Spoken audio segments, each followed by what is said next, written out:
Hola chicos, ¿qué tal? Bienvenidos a un nuevo vídeo de mi canal de YouTube. Ya sé que hace un tiempo que no subo vídeo, pero es que literalmente no me da la vida. Tengo muchos vídeos en la recámara para ir subiendo, pero tengo que encontrar el momento adecuado para ir compartiéndolo con vosotros, porque no quiero lanzarlos sin más. Es más, el vídeo de hoy ya llevaba un tiempo queriéndolo hacer, ¿vale? Pero por una cosa o por otra lo he ido dejando, múltiples proyectos, y hasta ahora pues no me he decidido a grabarlo. Así que nada, hoy, como ya has leído en el título, el vídeo va sobre el perfil de emergencia, ¿vale? Y lo he titulado El perfil de emergencia, lo que nunca te han contado, o lo que nunca te han contado del perfil de emergencia. Y te voy a explicar el porqué del título. Estamos, yo al menos, ¿no? Cansado de ver en múltiples cursos, congresos, siempre hablar del perfil de emergencias, siempre el perfil de emergencia para arriba y para abajo, pero siempre es un tema que se trata sobre implantes dentales, ¿no? El perfil de emergencia en implantes dentales. Y con este vídeo quiero darle ese lugar al perfil de emergencia en otro tipo de restauraciones, ¿vale? Porque al final todo queda integrado en la boca y tenemos que... se tiene que mimetizar con su entorno, ¿vale? Así que voy a ir directo al grano y te voy a explicar cuál es mi punto de vista sobre el perfil de emergencia. Y tal vez te aporte algo que rara vez has escuchado. Así que vamos allá. Tengo una pequeña presentación, como estás viendo, por lo tanto, bueno, para que nos vaya guiando a lo largo de todo este vídeo, ¿vale? Así que al lío. Lo primero de todo, ¿qué es el perfil de emergencia, no? Porque parece muy sencillo, damos cosas por sentadas, pero ¿qué es el perfil de emergencia? Pues no hay mejor cosa que acudir al glosario de términos prostodónticos, que además esta es la 10ª edición del año 2023, en el que te define perfectamente lo que es el perfil de emergencia. Así que, al lío. Se define el perfil de emergencia como el contorno tanto de un diente como de una restauración, y esta restauración puede ser tanto dento soportada como implante soportada, y como tanto el diente como las restauraciones emergen de los tejidos blandos circundantes, ¿vale? Es decir, que es como esa restauración emerge de la encía y se integra con ella y con los dientes adyacentes, por supuesto. Entonces, mi duda es por qué siempre hablamos de restauraciones implantos soportadas cuando hablamos del perfil de emergencia, si en la definición del JPD nos habla tanto de dientes como de restauraciones, y tanto de restauraciones dentro soportadas como implantos soportadas. Mirad, he hecho una pequeña búsqueda bibliográfica, ¿vale? Desde el año 1994 hasta el año 2023. En todas estas, ¿vale? Siempre se están refiriendo al perfil de emergencia sobre implantes dentales.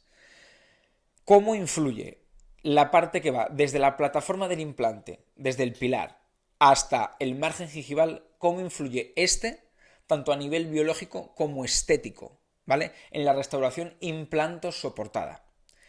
¿Qué diferencia hay entre una restauración implanto soportada con una restauración dento soportada? Bueno, la principal diferencia es que en una restauración implanto soportada tenemos, por así decirlo, todo el espacio del mundo en sentido vertical, desde la plataforma de implante hasta el margen gingival, y también depende en sentido vestíbulo palatino del grosor de la encía, ¿no?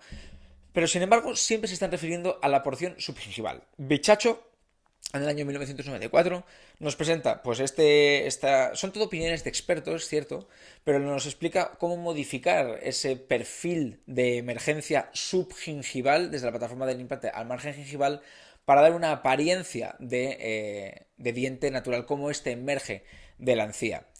En el año 2007, Rompen hace un estudio porque él ve recesiones en restauraciones implantos soportadas y se da cuenta de, oye, que si hago un pilar que sea, en lugar de convexo, que sea cóncavo, va a ir mejor para quitarle presión a esos tejidos, darle espacio a los tejidos y que haya menos recesiones.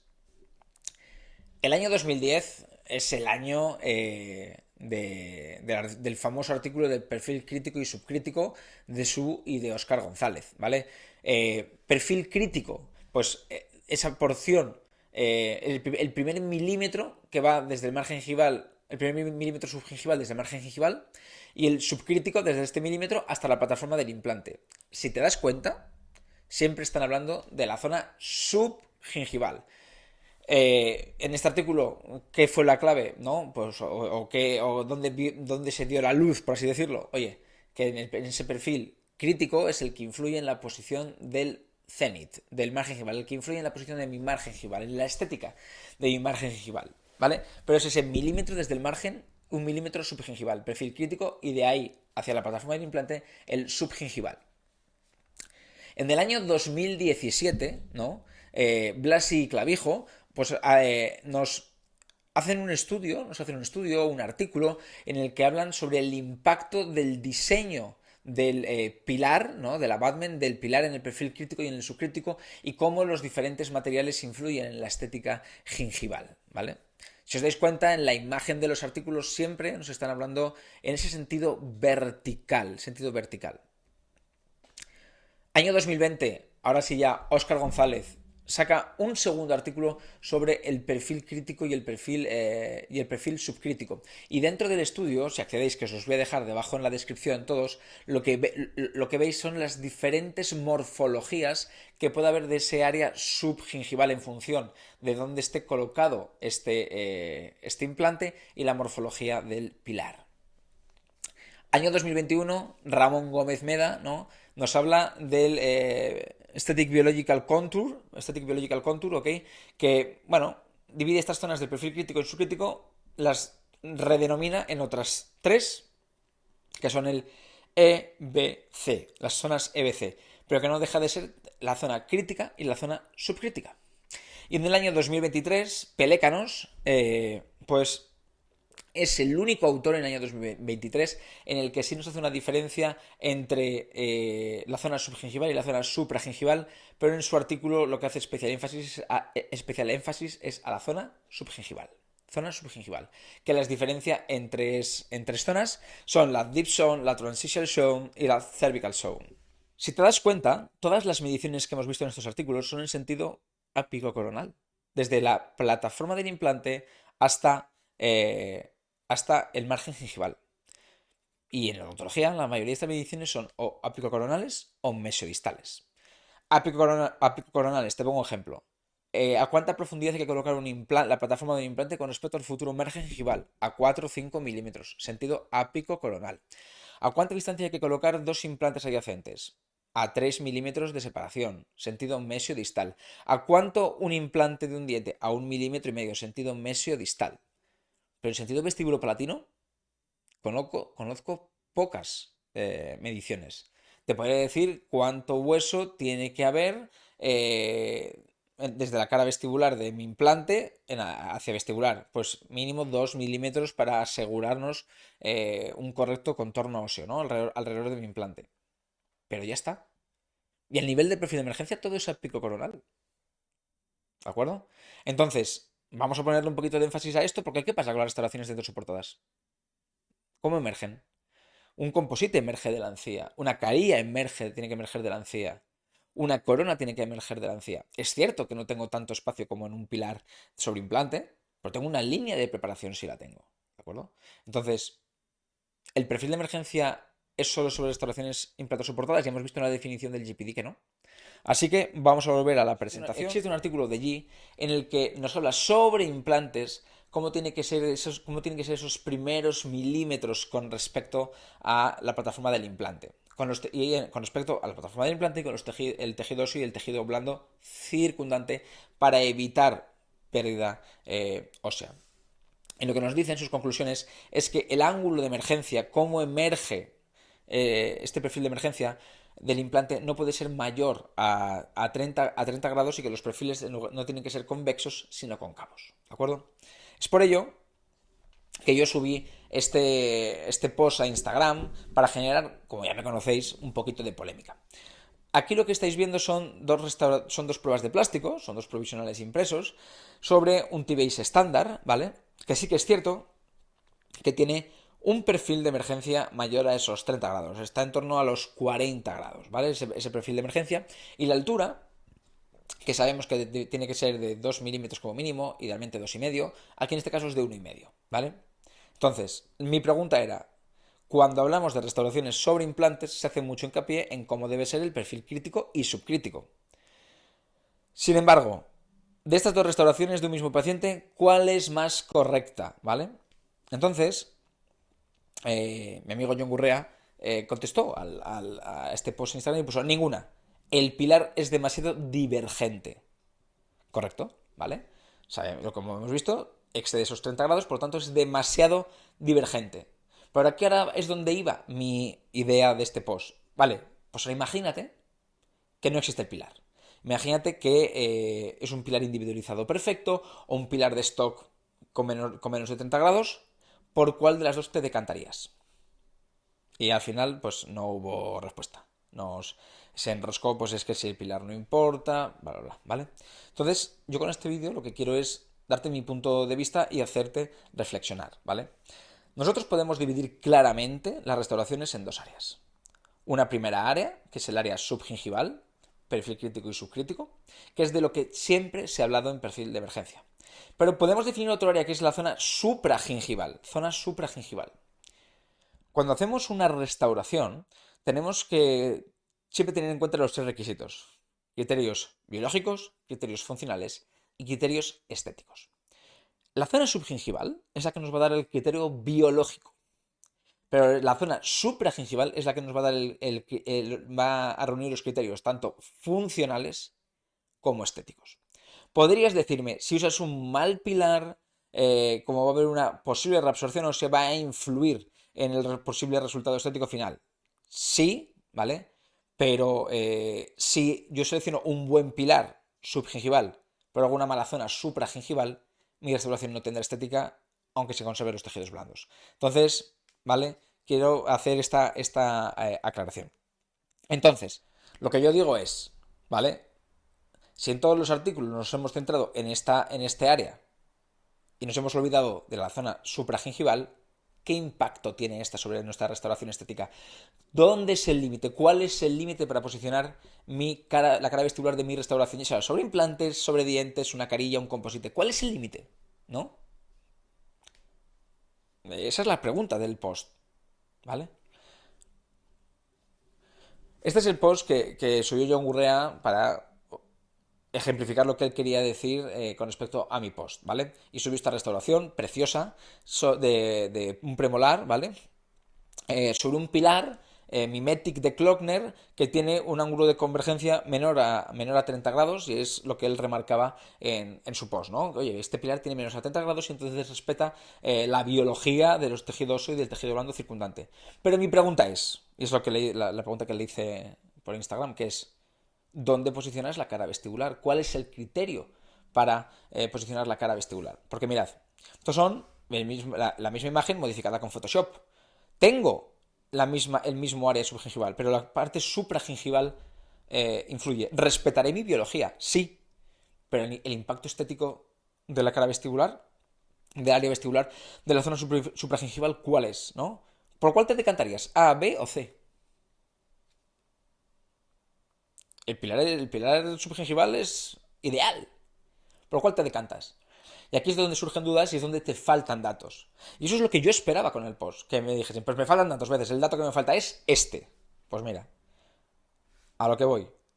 Si la zona subgingival es perfecta, porque son todas iguales, lo que me falla es la zona supragingival. Y aquí el dato que te falta es el tejido blando. ¿Cuánto mide el tejido blando? ¿Qué grosor tengo de tejido blando? ¿Qué biotipo o fenotipo tengo? ¿Un fenotipo fino o un fenotipo grueso? En función de ello yo podré llevar mi cara vestibular de un punto a otro. Esto parece obvio y parece que lo llevamos innato en el ADN del dentista, pero no es verdad. Hay que definir las cosas. Porque luego nos encontramos con restauraciones sobrecontorneadas, que es el otro punto en el que afecta a la biología, el sobrecontorno, ¿vale? Que eso da para otro vídeo de qué es el sobrecontorno. Que parece también que el sobrecontorno está muy claro, pero no lo es tan claro, ¿vale? Entonces, la clave aquí es el tejido blando, el grosor del tejido blando. Entonces, os voy a enseñar los puntos que hay que tomar como referencia para establecer la cara vestibular de la restauración. Este área supragingival, ¿vale? Lo que nos influye es ya no sobre implantes, sino sobre dientes, donde tenemos líneas de terminación más o menos finas, ¿vale? Carillas de mínima preparación, ¿vale? o carillas en las que no hay preparación. ¿Cómo yo puedo determinar si hay preparación o no? Bueno, pues uno es la vía de inserción y el otro lado es cuánto espacio de restauración tengo. Nadie ha definido ese espacio de restauración. Entonces, os voy a enseñar a través de este caso clínico cómo se establece ese área de restauración. Lo primero es establecer las puntas de las papilas, ¿no? Dónde se encuentran las puntas de las papilas. Y lo siguiente es establecer el punto de máximo volumen de la papila, ¿vale? Eh, esos dos puntos se unen, ¿de acuerdo? Y si ahora cogemos esta foto y la ponemos desde una visión lateral, ¿vale? Y unimos esa línea con el margen gingival, estamos encontrando lo que llamamos un área de restauración. Ese es el área de restauración, ese es el área supragingival que influye en el perfil de emergencia, ¿vale? Este área de restauración, si vemos un corte sagital, este área de restauración, definido por el punto de máximo volumen vestibular de la encía, del margen gingival y el surco, ¿vale? Es una medida horizontal, en sentido vestíbulo palatino. De las pocas que había, pues aquí hay otra. Y eso es el área de restauración. Influye si es un biotipo fino o un biotipo grueso.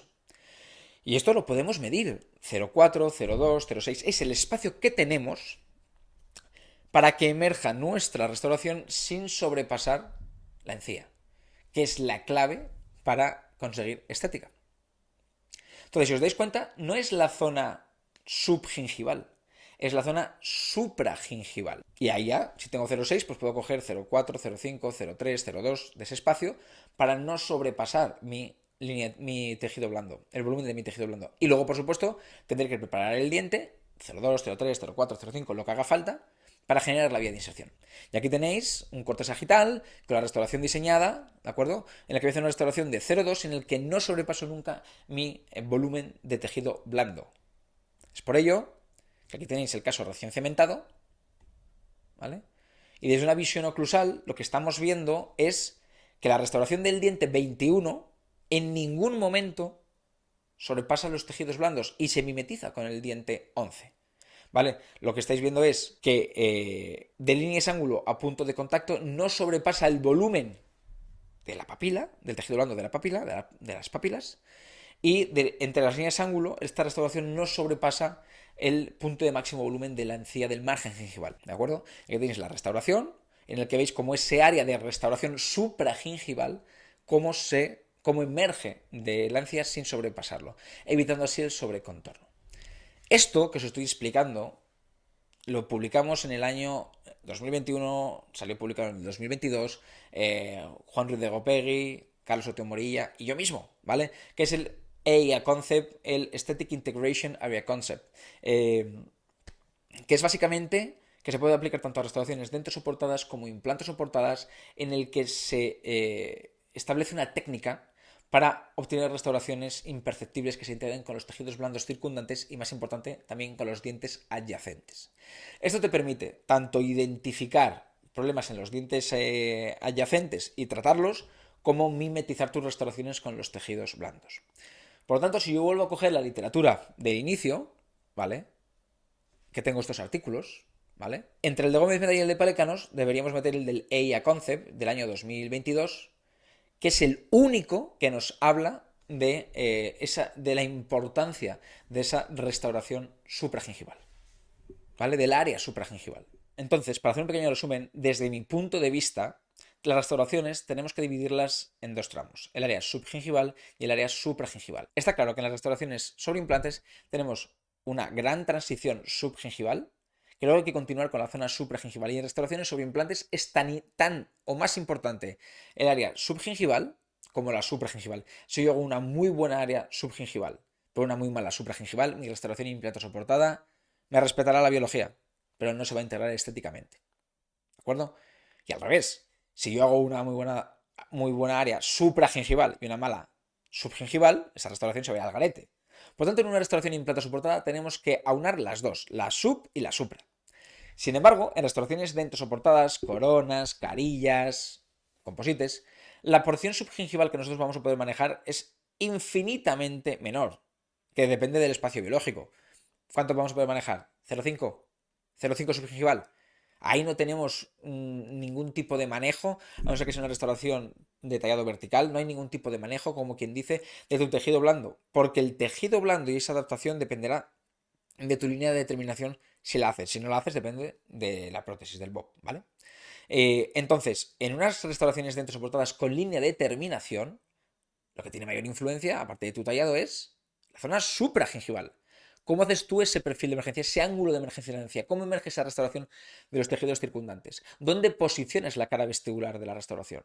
Entonces, es por ello, por lo que yo, en este post, lo que yo quería que la gente me dijera es, mira, la cara vestibular de mi restauración no la puedo saber dónde colocar si no tengo la información del tejido blando.